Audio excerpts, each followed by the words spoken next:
Good morning, class.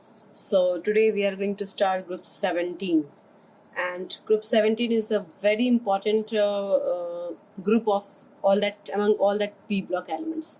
Lots of question will be asked from this topic, and it is like if we talk about humans, group 17, it is really having a very vital role in our day-to-day life also. How we'll know one by one. So let's start with this group 17. Group 17, the valence electronic configuration is, we know that it is ns2np5. That means it is having 5, 2 plus 7 valence electron. Hence the group number will be 7 plus 10. It will be group number 17. Got it? And what are the elements in this? That is Fir, Kal, Bahar, I, Auntie, isn't it? So these are the 5 elements in this 17th group. Out of this astatine, this is AT, this is metallic, and it comes under the radioactive range, so we will not talk about this. These are the main halogens: fluorine, chlorine, bromine, iodine, which we have to study. Okay, out of that also, if we'll go in deep, we have to know about these two only. So let's do one by one. So group 17 is also known as halogens, as they have salt forming tendency and show the color when they gain the energy and they go to excited state, and when they come back to that ground state, they impart some color, they impart some radiation, they release some radiation, and that's why they impart color. Okay, so what are the color that I will tell you in the physical properties by the time. Let's do continue with this. Fluorine and chlorine are abundant, while bromine and iodine are less in amount. Okay, so fluorine and chlorine, you can see that it is abundant. How? Fluorine is available as insoluble fluoride, like fluorspar CF2. And where we have heard this word fluoride, actually fluoride, the bio students must be knowing this thing. The fluoride is the important part of our toothpaste, isn't it? It has a vital role in that. So fluorine is available as insoluble fluorides like fluorspar, which is the formula is CF2, cryolite, Na3AlF6. This can be even sometimes in some book you can see like this also. So no issue. What it is a complex compound, and that we will do in the coordination. So here it is cryolite, Na3AlF6. Either you write in this way or this way, they both are correct. And fluorapatite. Fluorapatite is the mixture of calcium phosphate and calcium fluoride, Ca3PO4 whole twice dot CF2. Got it? Chlorine is present in form of carnallite like KCl. So it is present in carnallite, KCl MgCl2 dot 6H2O. Okay. So this is to learn only. It can be asked in your MCQ form. Okay, now a very important thing is there. Important properties of 17th group is there. Halogens have maximum negative electron gain enthalpy. What does it mean? We know that since class 10th we are learning this thing, that whenever we move left to right in a periodic table, atomic size, what will happen? Atomic size decreases, due to which the force of attraction increases, and the tendency to lose electron decreases, isn't it? So we can learn in reverse way. If the tendency to lose the electron decreases, so that means tendency to accept electron increases. So when we reach to group 17, it is like that much eagerly, that much desperate to accept one electron, so that because after gaining one electron, it is going to convert into noble gas configuration. So what it will do? With the very minimal amount of energy, it will gain one electron, it will uphold the upcoming electron, and will acquire the noble gas configuration. That's why very less energy is required, and less energy required, that means we can say maximum negative electron gain enthalpy, because we know class 11th you just learn about it. Think of it, electron gain enthalpy, what was that sign convention and all. Okay, so that I have written. Halogen have maximum negative electron gain enthalpy, that means very less energy, yes, in the respective period of periodic table, as they have a smallest size in their respective period, so they have effective nuclear charge, and hence they can easily accept one electron to acquire noble gas configuration. Yes, so this can be asked in the form of question also. Now if you talk about the physical properties, Physical properties, it can be asked in your entrance exam as a comprehension, something like there was a question we will do in later on, like there was a gas, yellowish greenish colored gas is there, which is going to react with the water, and what it will form, it will act as a bleaching agent and all that. So that I will tell you the questions again. So F2 and Cl2, they are in gas, bromine is liquid, iodine is solid. All the halogens, by absorbing different quanta of radiation, they show different color. They accept the different quanta of radiation, they reach to excited level, and when they come back, they impart some color, and that is F2 impart yellow color, Cl2 impart greenish color. And that is the reason in like early centuries, when this word discovered, this chlorine was discovered, this chlorine was named as chlorus. Chlorus came from a Greek word which means greenish yellow. Okay, bromine is red in color, iodine is violet in color. And since group 15, we are studying that every first member of the 15-16 group element, they show the anomalous behavior than the other member, isn't it?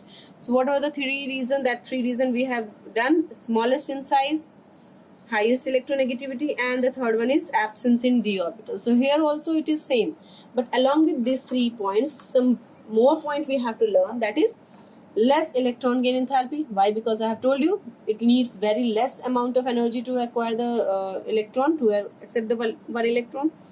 Highest electron gain enthalpy, that means they are not at all in any mood of losing the electron, because they will accept one electron to be stable. Yes, they will not at all lose the electron. That's why they have very, very, very high annihilation potential. Yes. And next is high hydration enthalpy. What does it mean by hydration enthalpy? So let me explain. Hydration enthalpy, if fluorine undergoes reduction, it will convert into F minus, and this F minus, being smaller in size and highly electronegative, it will have lots of charge density on itself, isn't it? And due to which it will attract more and more and more number of water molecules towards itself. So that is called hydration enthalpy. That energy required to attract the water molecule towards itself is called hydration enthalpy. Okay, one question can be asked from this topic, that out of fluorine and chlorine, which one will have more hydration enthalpy and why? It's quite clear. Fluorine and chlorine, if you check, chlorine has bigger size, less electronegative, that means less charge density, and hence less number of water will be attracted towards itself, and hence less hydration enthalpy. Got it? So it is quite clear. You can ask, you can write in form of question also, that why fluorine has more hydration enthalpy than chlorine. Okay, so now few questions are there in that form, that based on this topic. So let me ask these 3 questions.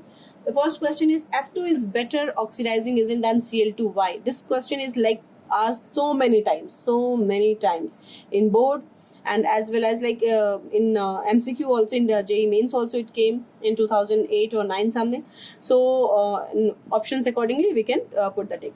So F2 is better oxidizing agent than Cl2. Why it is so? So see, F2 that is the very it is the less we can say that the smallest size and having more highest electron negativity, isn't it? So this is the only reason, but in detail I'm going to explain few things. That is, to be a better oxidizing agent, there are the 3 points we have to keep in mind. What is the 3 point? To be, that is, first is bond dissociation enthalpy. First, bond dissociation enthalpy. Second should be electron gain enthalpy.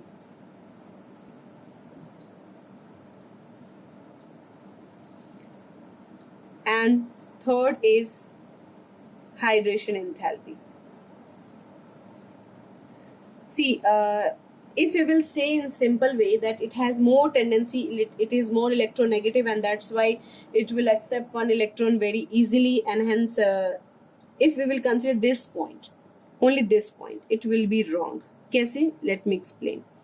See, if you talk about this, fluorine and chlorine, fluorine, yes, it is better electronegativity group, electronegative element, but along with that, the same thing, it has smaller size, and if it has smaller size, more electronic repulsion will be there, and due to which it won't accept the upcoming electron very politely, very easily, isn't it?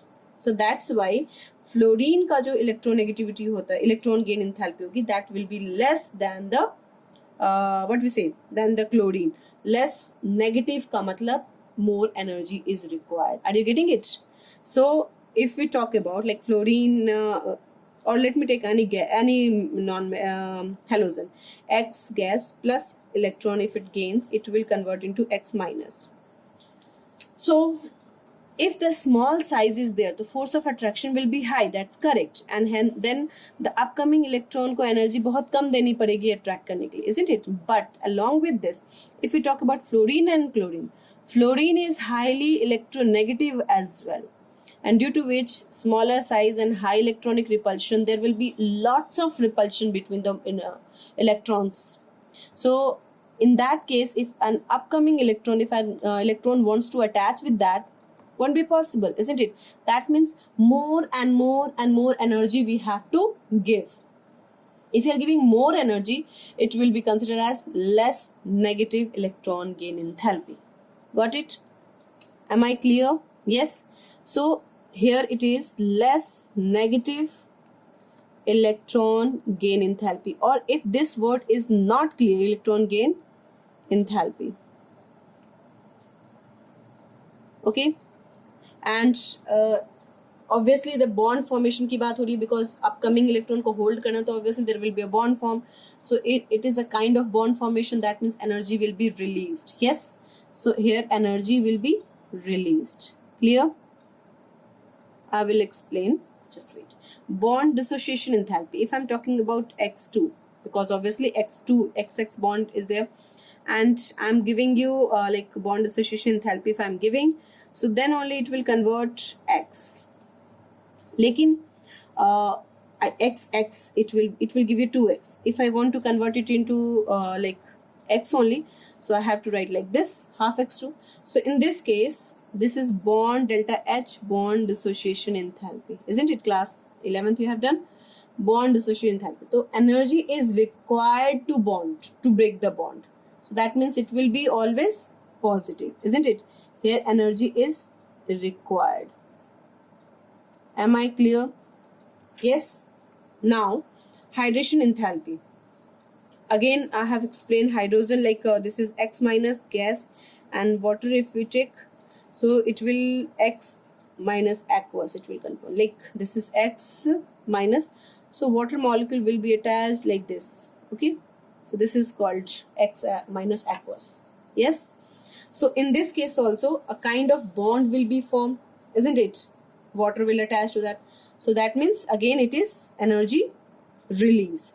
So delta H hydration is also like it is also released, energy released. So we can see that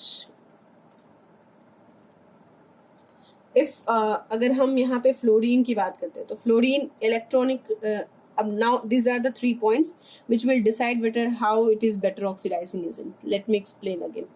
So this is if I'm thinking fluorine is here, so electronic repulsion is there, so obviously what will happen, bond will be easily break, isn't it? तो FF bond will be weaker than CL bond, यानी कि less energy मुझे देनी पड़ेगी यहाँ पे. Yes, is it clear? Am I clear? You have to write in your own words. So less energy is energy for FF bond than CL. Yes, CL. I hope it is clear. Now if we talk about this, so yes, यहाँ पे fluorine को बहुत ज़्यादा energy देनी पड़ेगी in comparison to chlorine. Right now I have explained. Yes, so here we can say yes, more energy for fluorine than chlorine. Yes, that's okay. In this case, fluorine has smaller size, so its hydration enthalpy will be more. Abhi right now I explain. So that means here it is more enthalpy of hydration for fluorine than chlorine, isn't it? So we can see that यहाँ देखो chlorine और fluorine की बात हम कर रहे हैं, तो if we talk about they are the one is less, fluorine की यहाँ पे कम है, बाकी में क्या है, it is more required. So that's why chlorine जो है फ्लोरीन जो है वो better, it is requiring more energy, isn't it, more things. So that's why fluorine has better tendency to get reduced. Are you getting it? It will reduce, or in that way it is like it is written over there. अब यहाँ पे so as it is said that it is requiring less energy, so easily it will convert. So F2 has better chance to be reduced in F minus. So if it is undergoing reduction, obviously it will act as oxidizing agent with respect to Cl. So we will explain this and we'll write the statement like that. Clear? I hope it is clear. Yes. Chale. Another question is here. Despite of a smaller size of fluorine than chlorine, F2 is less bond enthalpy than chlorine. Why? Right now I have explained. Yes. Is there any problem in this? Because of electronic repulsion due to smaller size and high electronic repulsion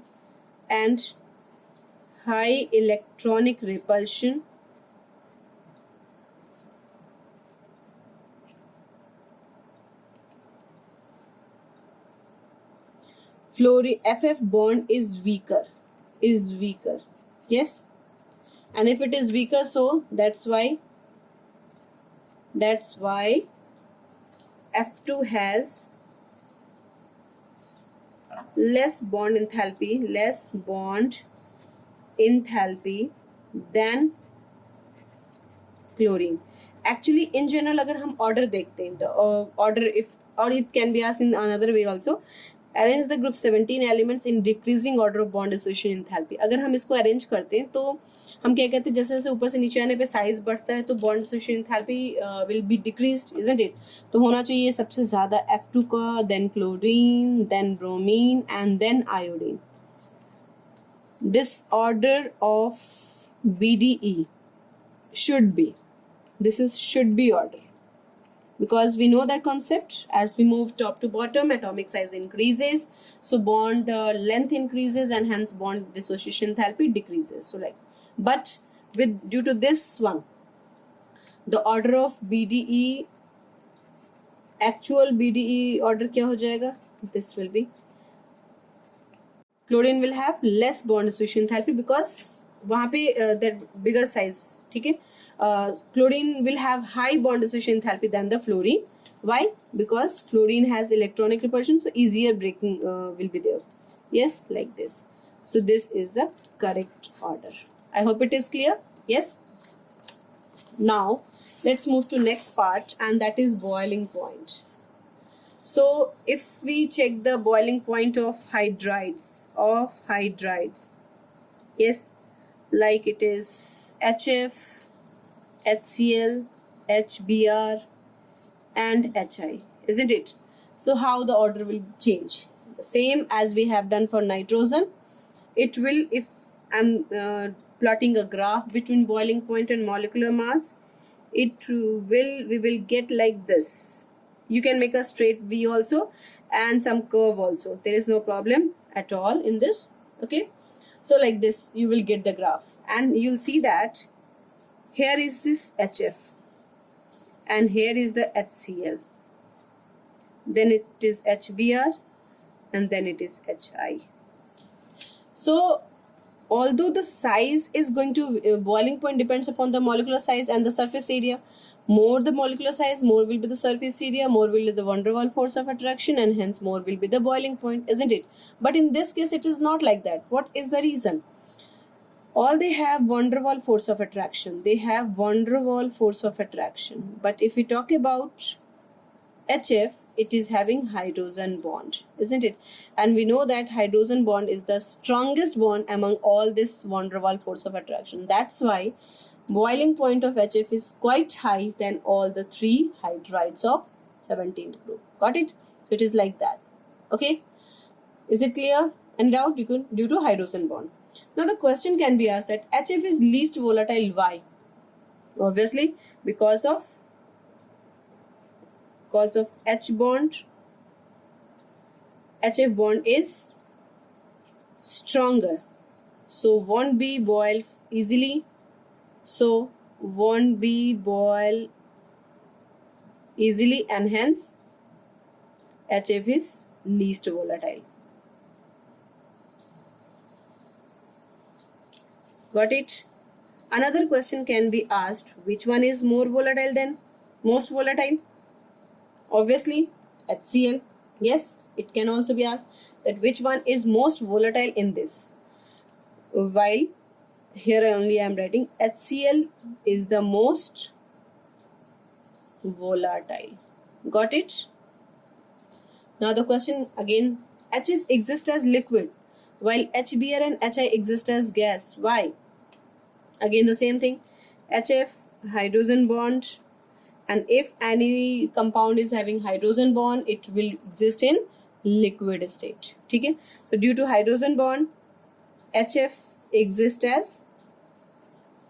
as liquid, while for other HBr and HI there is the van der Waals force of attraction. So you can write in the word van der Waals force of attraction. Yes, so HF bond is stronger, that's why the molecules are atoms are quite closer to each other, and hence it exists as liquid. Next question can be asked, out of HI and HCl which of the following is having weaker bond, or the same as another way, out of HI and HCl which one is more acidic. If we see HF, it is like this bond length. If we talk about HCl, the bond length is like this. If we talk about HBr, the bond length is like this. And if we are talking about HI, the bond length is like this. Because of increase in atomic size of fluorine, chlorine, bromine and iodine, isn't it? So tell me, out of all these four, which bond is stronger, which bond is weaker? HI. That means this bond will break easily and hence it will lose the HI, H plus easily, isn't it? So that's why it is, we can say that due to more bond length,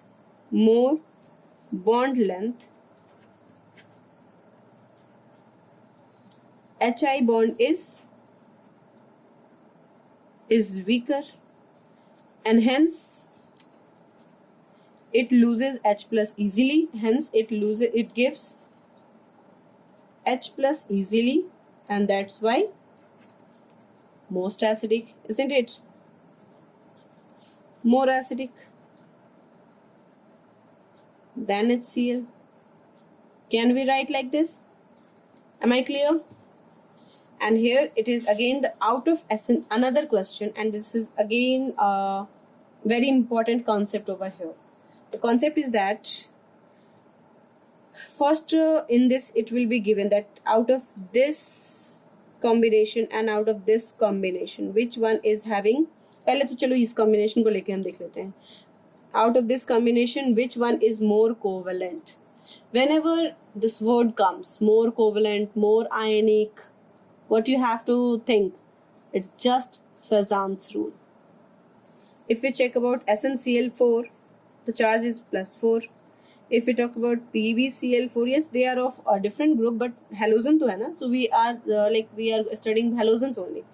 PbCl4 it is +4, and if we talk about Sb, it's SbCl5. I wanted to write over here SbCl5. Yes, so what is the charge? +5. More positive charge on cation, more covalent. Yes, and this is due to, according to Fezan's rule. Yes. Now one question can be asked that out of this set SnCl2, SnCl4, out of PbCl2, PbCl4, or SbCl3, SbCl5, which one is more stable? Are you getting it? Question can be asked like any set true, SnCl2, SnCl4, or PbCl2, PbCl4, or SbCl3, SbCl5. Out of that, this set, yes, which one is more stable and why? that is related with the next topic, and that is inert pair effect. So about this inert pair effect we will do in our next class. So till then, thank you class.